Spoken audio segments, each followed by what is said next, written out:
은혜 받으실 말씀은 사무엘하 12장 1절로 13절 말씀입니다. 사무엘하 12장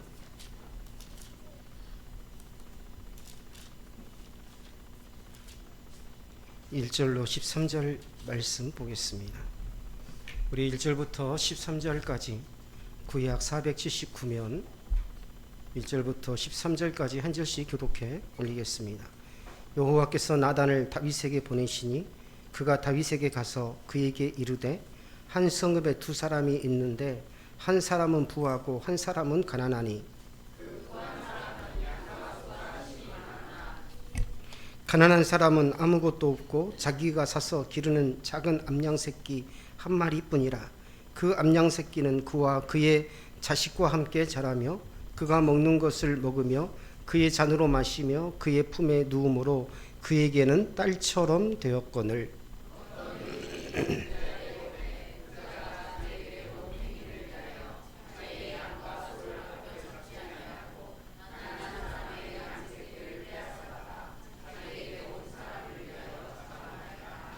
다윗이 그 사람으로 말미암아 노하여 나단에게 이르되 여호와의 살아계심을 두고 맹세하노니 이 일을 행한 그 사람은 마땅히 죽을 자라.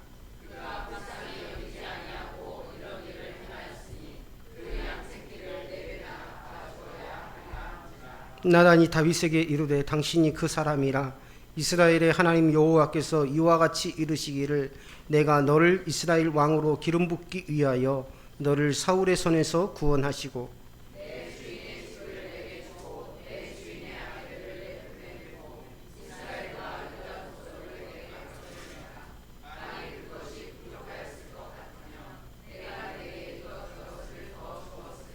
그러한데 어찌하여 내가 여호와의 말씀을 업신여기고 나 보기에 악을 행하였느냐. 내가 칼로 햇사람 우리아를 치되 암몬 자손의 칼로 죽이고 그의 아내를 빼앗아 내 아내로 삼았도다.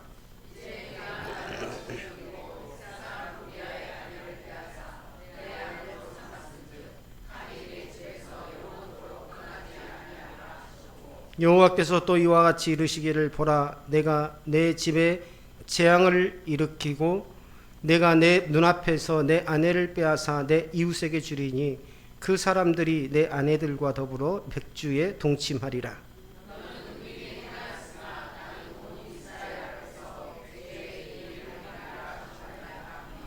다윗이 나단에게 이르되 내가 여호와께 죄를 범하였노라 하매 나단이 다윗에게 말하되 여호와께서도 당신의 죄를 사하셨나니 당신이 죽지 아니하려니와. 아멘. 우리 앞뒤 사람이 기사합니다. 주님의 이름으로 사랑하고 축복합니다.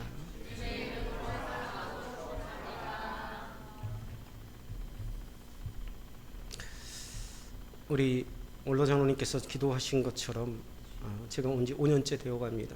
4년이 좀 넘어갔는데요. 매해년마다 배가 부흥을 해왔습니다.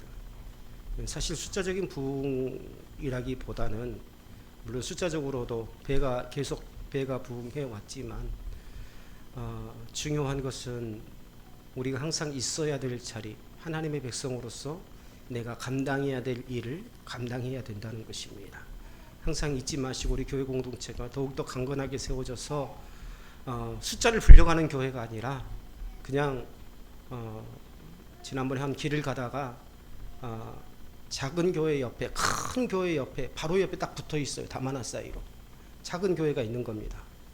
그 교회도 나름대로 건축을 했더라고요. 예쁘게. 근데 보니까는 마침 제가 아는 목사님이세요. 그래서 목사님한테 저 왔다고 이야기를 하고 만나서 아니 목사님 왜 이렇게 큰 교회 옆에다가 교회를 세우셨어요 하니 그 목사님 하시는 말씀이 목사님 제가 이 큰 교회 옆에다가 교회를 세웠겠습니까? 저희 교회 옆에 땅을 사서 큰 교회가 이렇게 크게 건축을 하니 저희 성도들도 전부 다 그 교회로 지금 나가고 있는 그런 상황입니다.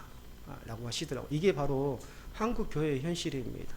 그냥 등치만 키우는, 모양만 키우는 그런 교회가 아니라 정말 이 강진 지역이 굉장히 영적으로 어두워져 있다는 것을 저는 느끼게 됩니다. 그러한 사역들을 잘 감당해 나가는 그런 교회. 아직은 우리가 여력은 많지는 않지만 또 다음 세대를 우리가 강건하게 믿음으로 키워가는 그런 교회, 그런 교회가 될 수 있도록 함께 힘써 주시기를 주님의 이름으로 축복합니다. 우리 앞집 사람에게 인사합니다. 주님의 이름으로 사랑하고 축복합니다. 고대 이스라엘 사회에서 사람들은 큰 슬픔이나 충격 혹은 자신의 죄를 깨달았을 때 겉옷을 찢는 행동으로 마음의 고통을 표현하곤 합니다. 지금도 유대인들은 슬픔을 당하면 자신의 옷깃을 찢습니다. 사랑하는 사람의 죽음을 맞이했을 때, 하나님의 말씀을 듣고 죄를 깨달았을 때, 혹은 하나님의 이름이 모독되는 것을 들었을 때 옷을 찢는 행위로서 자신이 깊은 애통과 절망 속에 있다는 것을 드러내는 문화가 아직도 유대인들에게는 있습니다.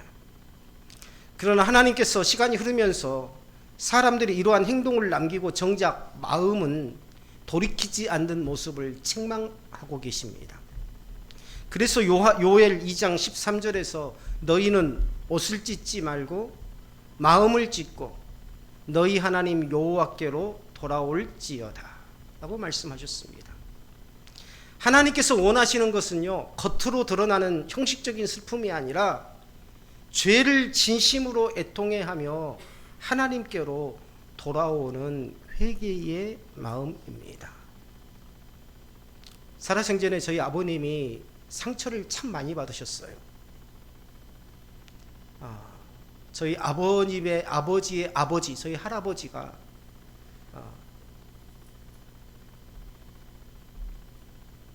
가정을 제대로 돌보지 않으셨습니다. 그리고 아버지는 어렸을 때부터 남의 집 머슴으로만 떠돌아야 됐어요. 그러니 얼마나 서러움이 많았겠어요.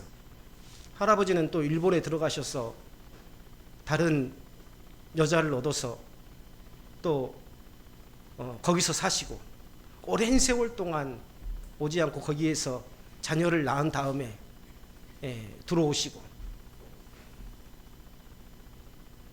거기에서 받는 형제간의 서러움, 또 버림받은 그런 아들처럼 남의 집만 떠도는 어떤 그런 인생으로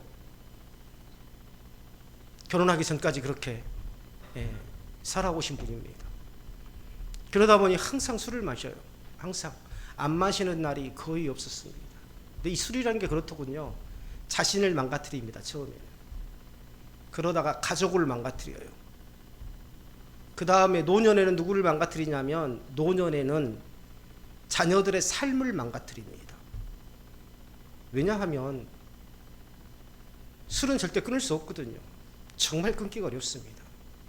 그래서 자신의 삶뿐만 아니라 젊었을 때는 자신의 삶을 망가뜨리지만 노년에는 자기가 힘이 없을 때는 술로 인해서 병을 얻어서 자녀들의 삶까지 망가뜨리는 결과를 가져오더라. 저희 아버님이 정말 술을 많이 드셨습니다.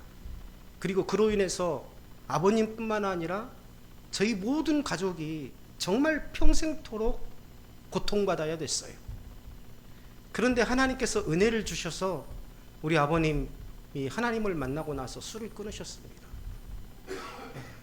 술을 완전히 끊지는 못했지만 건강에 지장이 없을 정도로만, 그 뒤로 어머니한테 했던, 젊었을 때 어머니한테 했던 그런 모든 부분들을 마음으로 뉘우치고 어머니 돌아가시기 전까지 얼마나 극진히 어머니를 간호하셨던지, 우리 어머니가 그런 말을 하셨어요. 나는 아버지에게, 너희 아버지에게 준 빚 다 돌려받았다. 몇 배로 돌려받았다 라고 말씀하셨습니다. 중요한 것은요, 죄를 깨닫는데 있지 않습니다. 중요한 것은 그걸 삶에서 실천할 수 있어야 돼요. 결단하고 실천하는 데까지 나아갈 수 있어야 됩니다. 그래야 진정한 회개고, 그래야 진정한 돌이킴입니다.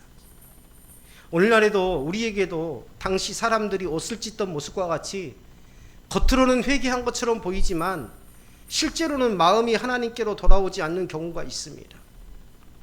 우리는 죄 자체를 슬퍼하기보다 죄로 인해서 받게 될 불이익이나 사람들의 시선을 더 두려워해서 회개할 때가 있어요. 눈물을 흘리고 기도하고 예배에 참석하고 신앙적인 모습은 볼 수 있지만 죄를 버리고 하나님께 순종하려는 삶의 변화는 나타나지 않을 수도 있더라. 예배 때마다 웁니다. 기도할 때마다 통성으로 하나님 앞에 기도합니다. 그런데 정작 삶은 항상 그대로입니다. 항상 그대로. 오전에도 말씀을 통해서 우리가 나누었지만 예수 그리스도를 왕으로 모시고 그 왕의 통치를 받는 사람들은요, 항상 어떻습니까? 삶의 변화가 일어나야 됩니다. 삶의 변화. 이재명 대통령의 지지율이 뚝 떨어졌죠? 물론 이재명 대통령 저 개인적으로 생각할 때는 굉장히 잘하고 있다고 생각합니다. 그런데 지지율이 떨어진 이유가 뭡니까? 서민들이 생각할 때에 내 삶의 질이 달라지지 않고 있다는 거거든요. 내 삶의 환경이 달라지지 않고 있다는 거거든요.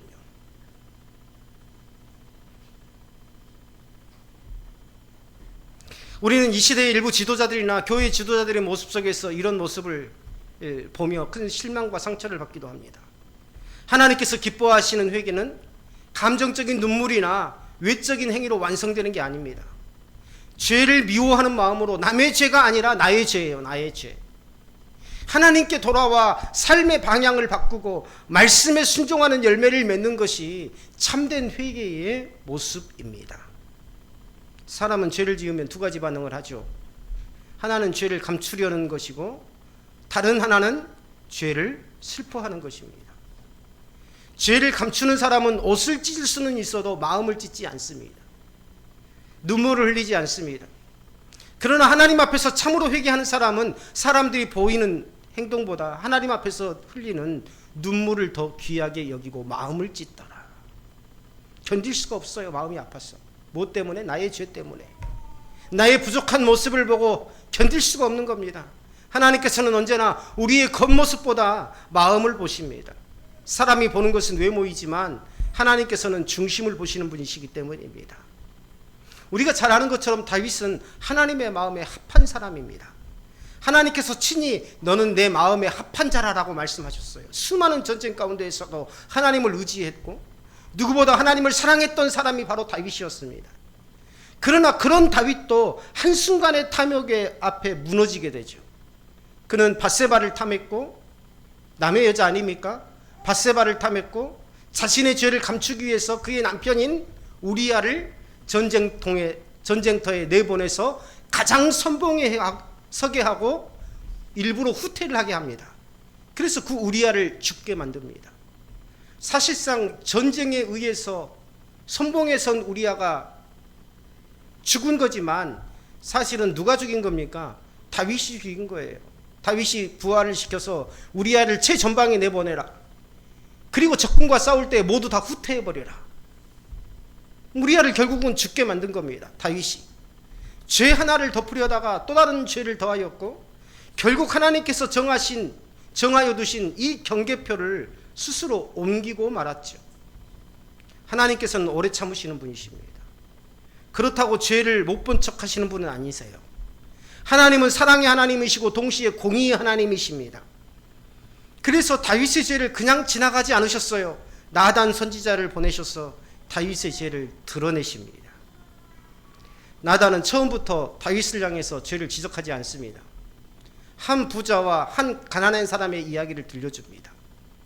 자, 부자에게는 성경에 나온 이야기 뭡니까? 부자에게는 양과 소가 굉장히 많았대요. 반대로 가난한 사람은 어린 암양 새끼 한 마리밖에 없었습니다. 그런데 이 양을 얼마나 아꼈냐면 자신이 먹는 것으로 양을 먹이고 이 양과 함께 자고 자식처럼 품에서 키웠고 함께 먹고 함께 마시고 잠을 함께 잘 정도로 소중한 존재였습니다. 그런데 손님이 찾아오자 이 부자는 자기 양은 아까워서 가난한 사람의 양을 빼앗아 가지고 잔치를 베풉니다. 이 이야기를 들은 다윗이 분노하죠. 도대체 이 일을 행한 사람은 마땅히 죽어야 합니다. 그 양은 4배로 갚아야 합니다. 왕의 판단은 정확했습니다. 다윗의 판단은 정확했어요. 4배로 갚아야 된다는 것은요, 출애굽 22장 1절에 나와 있어요. 누가 다른 사람의 양을 도둑질하거나 취하거든 그 양의 4배를 갚으라. 출애굽 22장 1절에 나와 있습니다. 이 다윗은요, 하나님의 말씀을 몰라서 죄를 범한 게 아닙니다. 하나님의 말씀을 너무도 잘 알고 있어요. 그런데 그 말씀이 내가 아니라 누구를 향하고 있어요? 다른 사람의 죄를 향하고 있다라는 겁니다. 율법도 알고 있었고 무엇이 악한지도 알고 있었습니다. 그런데 놀라운 것은 다른 사람의 죄는 그렇게 선명하게 보면서도 다른 사람의 죄에 대해서는 하나님의 말씀에 훤하게 비추어 볼 줄 알면서도 자신의 죄는 전혀 보지 못했다는 사실입니다. 저희 교회가 묵상을 강조하는 이유도 그거예요. 저희 교회가 묵상을 강조하는 것도요, 항상 말씀을 내 앞에 둠으로써 그 누구가 아니라 내 자신의 모습을 비추어 보자는 겁니다.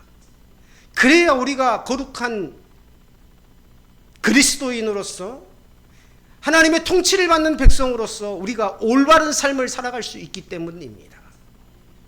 하나님 앞에서 내 죄를 올바로 깨달은 사람은, 내 모습을 올바로 깨달은 사람은요, 누구를 가르친다는 게 정말 두렵습니다.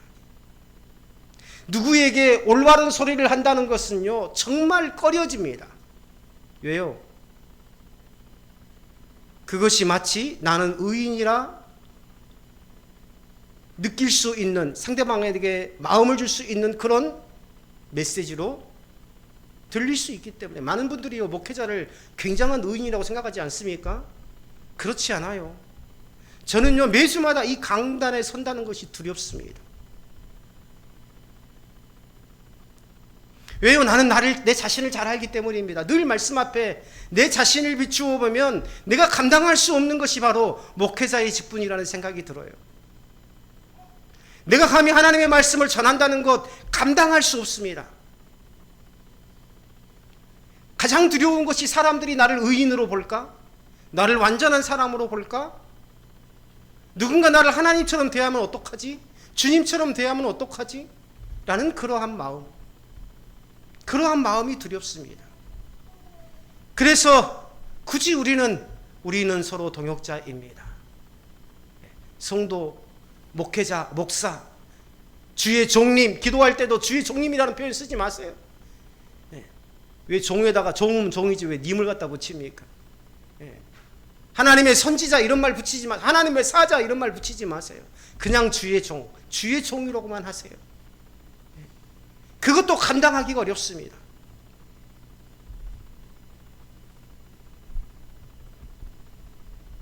그런데 오늘 다윗은요, 전혀 자신의 죄는 보지 못하다는 거예요.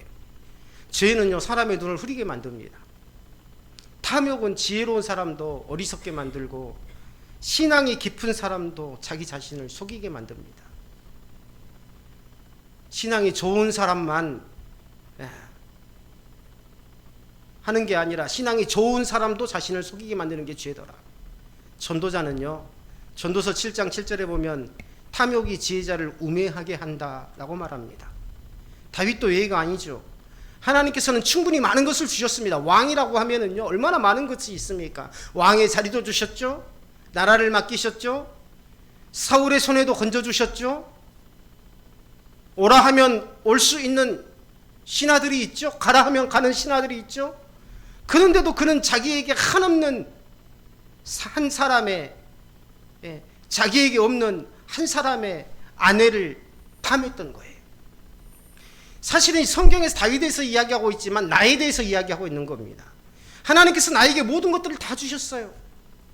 그렇지 않습니까? 나에게 주신 것은요, 나에게 없는 것보다 훨씬 더 많습니다. 그런데 인생들은 언제나 내게 없는 것 그 한 가지만을 탐하더라는 겁니다. 하나님께서 주신 은혜보다 아직도 손에 없는 것을 더 크게 바라보기 시작한 것입니다.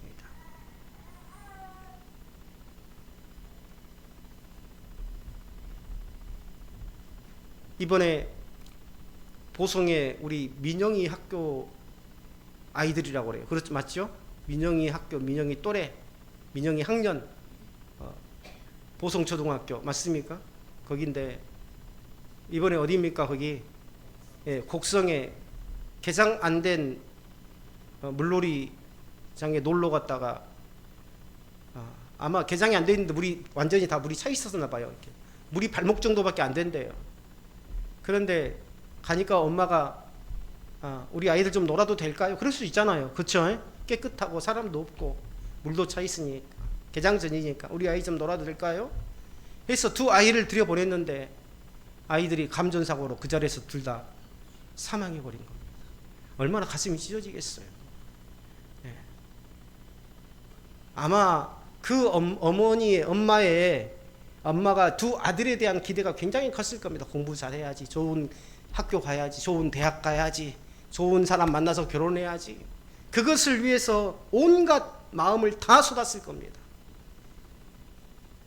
그런데 아이들을 한순간에 한꺼번에 둘을 잃어버린 겁니다. 그게 다 무슨 소용이 있을까요? 주신 것에 감사. 그저 우리 아이들이 크고 우리 아이들이 잘 성장하고 건강한 것에 감사. 잘 먹은 것에 감사. 참 잘 자는 것에 감사. 사람의 마음에 감사가 사라지면 탐욕이 자라기 시작합니다. 탐욕은요 늘 부족하다고 말해요. 지금 가지고 있어서는 행복할 수 없다고 속삭입니다. 조금만 더 가지면 만족할 것이라고 말합니다. 그러나 탐욕은 결코 만족하지 않습니다. 하나를 얻으면 둘을 원하고 둘을 얻으면 더 많은 것을 원합니다. 그래서 탐욕은 결국 하나님께서 세우신 경계를 넘어가게 만들더라. 하나님께서 이스라엘에게 이웃의 경계표를 옮기지 말라고 명령하신 이유도 여기 있습니다. 경계표는요 단순한 돌 하나가 아닙니다. 하나님께서 주신 몫을 인정하면서 살아가는 믿음을 이야기하는 거예요. 그런데 그 경계를 옮긴다는 것은 하나님께서 허락하지 않으신 것을 자기 것으로 만들겠다는 뜻입니다. 결국 하나님께 대한 불신이고 하나님의 공급을 믿지 못하는 마음, 남의 것을 속여서 취하는 것, 남을 속여서 폭리를 취하는 것, 이것도 경계표를 옮기는 것 아닙니까? 우리 삶에도 이런 경계표가 있어요. 하나님께서 허락하신 시간과 물질이 있습니다. 하나님께서 맡기신 자리와 책임이 있어요. 그런데 만족하지 못하면 다른 사람의 것을 탐하게 됩니다. 남의 성공이 부러워지고 남의 자리가 탐나고 남의 삶을 빼앗기고 싶은 마음이 생깁니다. 남이 잘 되면 배가 아프다고 그러잖아요. 하나님께서 허락하지 않으신 것을 얻기 위해서 경계를 넘는 경쟁은 결국 탐욕이 됩니다. 제가 사역하던 교회에서도 그런 적이 있어요. 몇백 명 되는 교회였는데 뒤에다가 성도들의 이름을 빼곡하게 적어놔요. 그래서 거기다 그래프를 만들어놔요. 2021년 전도자 현황 해가지고 한 명 데리고 올 때마다 거기다 스티커를 하나씩 이렇게 붙여줍니다. 그래서 금 $10. 우리도 한번 해볼까요? 전도는 좋은 거죠. 그러나 그것이 탐욕의 수단으로 바뀌어서는 안 됩니다.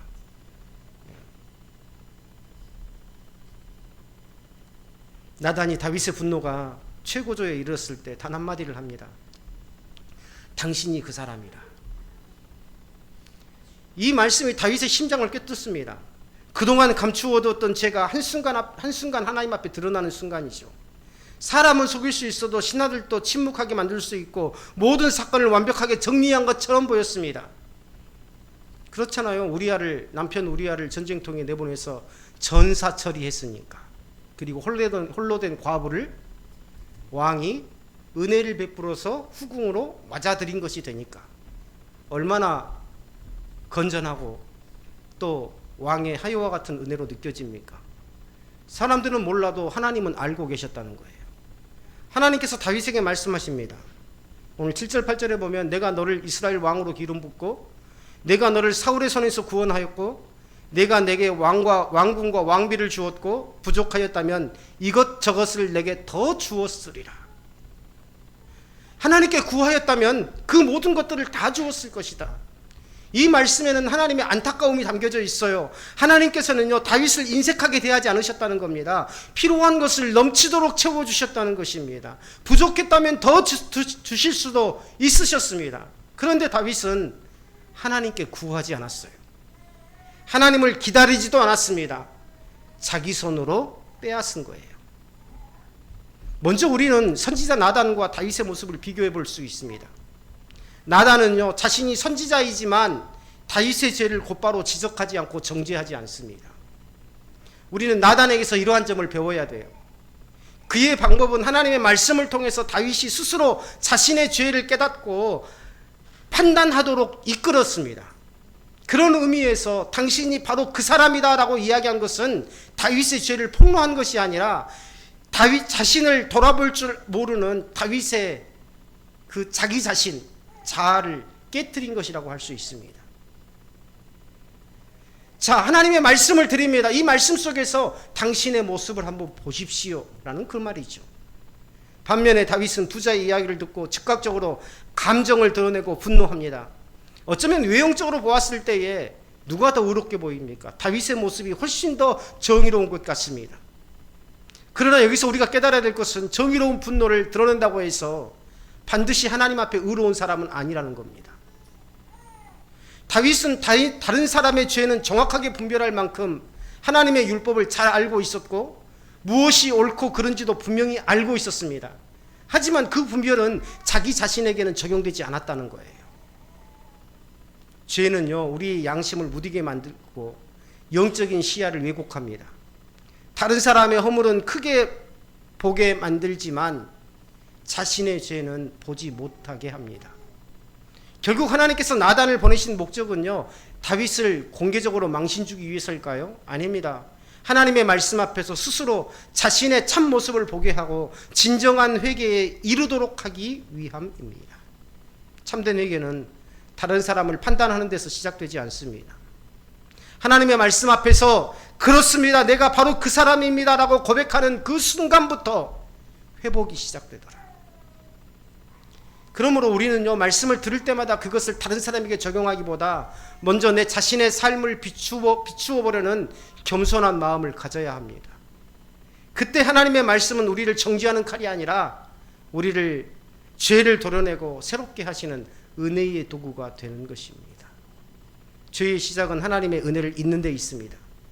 하나님께서 얼마나 많이 주셨는지를 잊어버리면 아직 없는 것만 보여요. 감사가 사라진 자리에 욕심이 들어오고 욕심이 자리를 잡으면 죄는 너무도 자연스럽게 자라기 시작합니다. 제가 남양주에서 사역할 때요, 한 권사님이 있었는데 항상 웃는 모습이세요. 이분은요, 세상에 근심거리가 하나도 없는 것 같습니다. 그래서 이분은요, 정말 자녀들도 잘 되고 정말 부유한 줄 알았어요. 나중에 알고 보니까 그렇게 뭐 자녀들도 썩 잘 됐다고 할 만큼 평범하게 살고 있고요, 재산도 뭐 그렇게 많진 않아요. 겨우 집 한 채 한 칸 정도 마련해서 살 정도. 그런데 항상 웃어요. 그리고 항상 남한테 풍성하게 대해줘요. 언젠가 한번 물어봤어요. 권사님, 도대체 권사님의 그 기쁨의 비결 뭡니까? 라고 물어봤더니 저한테 노트 한 권을 딱 보여줘요. 그때 전도사 때도, 전도사님, 제 감사의 비결, 제 기쁨의 비결이 이겁니다. 보여주는데요, 일시 하나만 적은 게 아니에요. 매일매일 적었더라고요. 보니까 이 두꺼운 노트, 스프링 노트에 가득 채워져 있는데 매일 일기를 쓰듯이 하나님 앞에 감사하는데요, 어떤 것이 감사한지를 갖다가 감사 제목을 갖다가 빼곡하게 적어놨더라고요. 매일매일. 그냥 우리 아들 건강 주셔서 감사, 내 건강 주셔서 감사, 이런 거 감사가 아니라 하나님, 내 무릎 아픈데 병원 치료받을 수 있어서 감사. 뭐 구체적으로 이렇게 감사 노트를 계속 적다 보니까 내 삶이 긍정적으로 바뀌더라는 겁니다. 내 자신이 감사하는 사람으로 바뀌더라는 거예요. 그래서 그 감사의 풍성함을 다른 사람에게 주고 싶은 마음이 생기더라는 겁니다.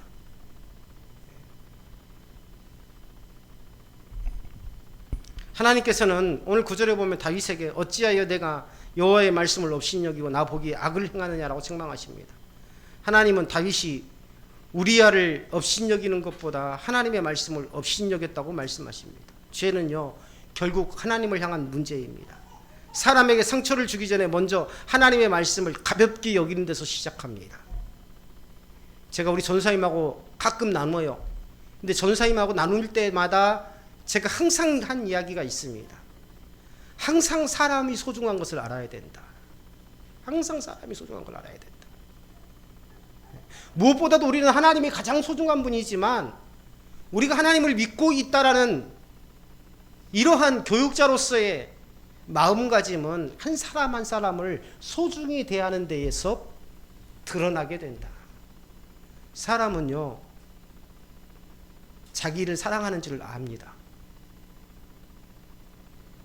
우리 교회 마당에 두리가 묶여 있는데요, 두리를 보면은요, 이렇게 보면은요, 두리도요, 저 사람이 나를 좋아하는지 안 좋아하는지 알아요.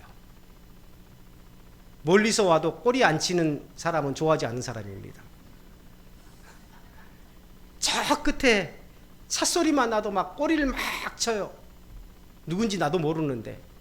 근데 보면은 항상 두리를 사랑해주는, 쓰다듬어주는 그런 사람이 와요. 하물며 동물도 그러한데 사람이야 하물며 어찌 자신의 마음속에 와닿는 것을 깨닫지 못하겠어요. 저 사람이 립서비스로만 하는지 아니면 진정으로 나를 사랑하고 나를 아끼고 있는지 왜 사람들이 모르겠어요. 교육자에게는요, 이 마음을 잃어버리면, 이 마음을 잃으면 더 이상 목회가 되지 않습니다. 그래서 이 마음을 잃지 않기 위해서 사실은 기도해야 돼요. 이 목회라는 게요, 대단한 게 아닙니다. 한 사람 한 사람을요, 내 가족처럼 사랑해 주는 겁니다. 사랑하는 마음을 잃지 않는 것입니다. 이게 목회의 본질이거든요. 여기에서 동역이 생기고, 여기에서 교회가 세워지고, 여기에서 성도의 삶이 강건해지는 것입니다. 우리는 죄를 사람과 사람 사이의 문제로만 생각합니다. 그러나 모든 죄의 뿌리는 하나님과의 관계가 무너지는 데 있어요. 하나님의 말씀이 마음에서 작아질수록 죄는 점점 커집니다. 그런데 오늘 본문에서 가장 은혜로운 장면이 이어지죠. 하나님께서 다윗의 죄를 낱낱이 밝히시자 다윗은 더 이상 변명하지 않습니다. 핑계대지 않습니다. 우리야 때문이라고 말하지 않습니다. 밧세바 때문이라고 말하지 않습니다. 그가 가장 짧지만 가장 무거운 고백을 합니다. 13절 보세요. 내가 여호와께 죄를 범하였노라. 어떤 변명도 하지 않습니다. 내가 여호와께 죄를 범하였노라. 이 한마디는요, 무너진 마음에서 나온 회개의 고백입니다. 하나님 앞에서 자신이 얼마나 큰 죄인인지를 비로소 보게 된 것입니다. 다윗의 이 고백이 귀한 이유는요, 죄의 결과가 두려워서가 아니라 죄 자체보다 하나님과의 관계가 깨졌다는 사실을 슬퍼했기 때문입니다. 우리 이런 마음을 가져야 돼요. 그는 내가 우리아에게 죄를 지었습니다 말하기에 앞서 내가 여호와께 죄를 범하였노라 라고 고백합니다. 물론 다윗은 우리아와 밧세바에게도 큰 죄를 저질렀습니다. 그러나 그는 모든 죄의 근본이 하나님을 거역하는 데 있음을 깨달은 것이죠. 죄는 단순히 사람에게 상처를 주는 행위가 아니라 거룩하신 하나님을 거스르는 반역이 바로 죄입니다. 하나님의 거룩하심 앞에서 자신의 죄를 바라보며 하나님과의 관계가 무너지는 것을 가장 큰 아픔으로 여기게 됩니다. 이 회개의 깊이는요, 훗날 다윗이 기록한 시편 51편에서 더욱 분명하게 나타납니다. 시편 51편에 보면 이 밧세바와 우리아의 사건이 있은 후에 다윗이 기록한 것입니다. 거기에 보면 내가 주께만 범죄하여 주의 목전에서 악을 행하였사오니, 그렇게 고백합니다. 죄의 책임을 누구에게도 돌리지 않습니다. 또 하나님께서 구하시는 제자는 항상 상한 심령이라 하나님이여 상하고 통회하는 마음을 주께서 멸시하지 아니하시리이다라고 노래합니다. 다윗은요, 더 이상 왕의 체면을 붙잡지 않고 자신의 의로움도 내세우지 않습니다. 하나님께서 받으시는 제사는 찢긴 옷이 아니에요. 진정한 참회의 눈물입니다. 죄를 미워하고 하나님께 돌아오는 상한 마음을 가진 사람만이 홀로 흘릴 수 있는 눈물입니다. 바로 그 마음이 하나님께서 외면하지 않으시는 참된 회개의 시작입니다. 오늘 맥주절입니다. 굳이 맥주절에 감사에 관한 말씀을 하지 않고 이 말씀을 전한 것, 찢긴 옷보다 형식적인 그러한 회개, 형식적인 인간관계보다 흘린 눈물이 중요하다. 그 사람의 마음을 이해하려고 하고 그 사람의 마음을 품으려고 하고 하나님 앞에 내가 범죄한 것이 있다면 진정으로 회개하고 내 삶을 결단하고 내 삶을 바꾸어가는 것이 더욱더 중요한 믿음 생활의 본질이다. 아버지 마음을 회복했으면 좋겠어요. 아버지의 마음, 어머니의 마음. 가끔 저는요, 다음 세대 애들이 예배를 드리고 있는 거 보면 그런 생각을 갖습니다. 어떨 땐 다음 세대들이 좋은 애도 있거든요. 어떤 애들은 엎드려 있는 애들도 있거든요. 근데 걔들 교육자의 마음으로 보지 않습니다. 저는 엄마 아빠의 입장에서 보려고 노력합니다. 엄마가 아빠가 봤을 때 그 아이가 앉아가지고 있어요. 예배 드린다고. 마음이 어떠겠어요? 얼마나 기특하겠어요. 그렇죠? 얼마나 자랑스럽고 기특하겠어요. 때로는 앉아서 졸고 때로는 엎드리고 해도 어때요? 야, 똑바로 안 일어나? 왜 졸아? 제대로 예배 안 드려? 하는 그런 마음보다요, 오히려 피곤하고 힘들지만은 그래도 예배에 앉아서 예배 드리려고 하는 이 마음이 참 귀하고 복되다. 이게 바로 엄마 아빠의 마음입니다. 다음 세대뿐만 아니라 모든 분들이 다 마찬가지예요. 다 마찬가지예요. 우리가 생각할 때 저분 왜 저런 분이 교회에 나와서 예배도 드리지? 가끔 그런 분은 있지 않습니까? 예. 가끔요, 지나가다가 한밤중에 들어와서 혼자서 막 기도하고 가신 분들이 있어요. 사택에 있으니까 다 들리잖아요. 우리 아내는 어쩔 때는 무섭다고 합니다. 그리고 혼자 가만히 뒤에 앉아있다가 그림자처럼 앉아있다가 사람을 왔다 갔다 할 때 갑자기 놀라는 경우도 있어요. 근데요, 어떤 사람이든 어떤 사연을 가지고 있든 그 사람을 사랑하는 마음으로 보지 않으면 안 됩니다. 우리 교회 공동체가 그러한 사랑으로 가득한 교회, 그러한 사랑이 회복되는 교회. 맥주절엔 첫 보리를 추수한 것을 감사함으로 하나님 앞에 드리는 절기죠. 첫 추수를 우리에게 줬다는 건 뭡니까? 하나님께서 우리를 굶어 죽게 하지 않으려고 긴 겨울 동안에 겨우 근근히 있는 양식으로 생명을 이어왔는데 하나님께서 보리를 추수하게 하심으로 더 이상 이제 양식 걱정 없이 풍성하게 먹게 하신 그 마음, 그게 바로 하나님의 마음입니다. 겨울같이 식량이 없어서 굶주리면서 남을 생각할 수도 없는 그런 마음으로 남을 대하지 말고 이 맥주절에 하나님께서 내게 풍성히 부어주신 것을 감사하며 우리 모든 이웃들에게도 풍성하게 나눌 수 있는 그러한 하나님의 마음, 우리 주님의 사랑을 회복하시기를 주님의 이름으로 축원합니다. 기도하겠습니다. 하나님, 은혜를 감사합니다. 이 맥주절 주의 사랑을 다시 한번 확인할 수 있도록 인도하시고 말씀 앞에서 우리의 모습을 다시 한번 되돌아보게 하심을 감사합니다.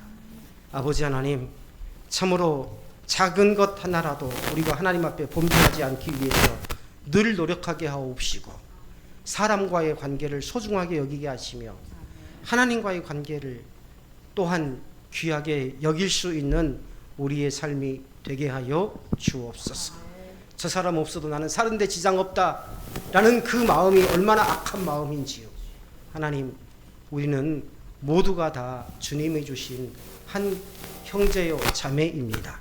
주님, 모두가 다 그러한 사랑으로 또한 그러한 하나님의 마음으로 서로를 대하며 이 교회 공동체가 또 우리 동역자들의 모든 삶이 하나님의 은혜로 가득 채워지게 하여 주옵소서. 예수님의 이름으로 기도드리옵나이다. 아멘.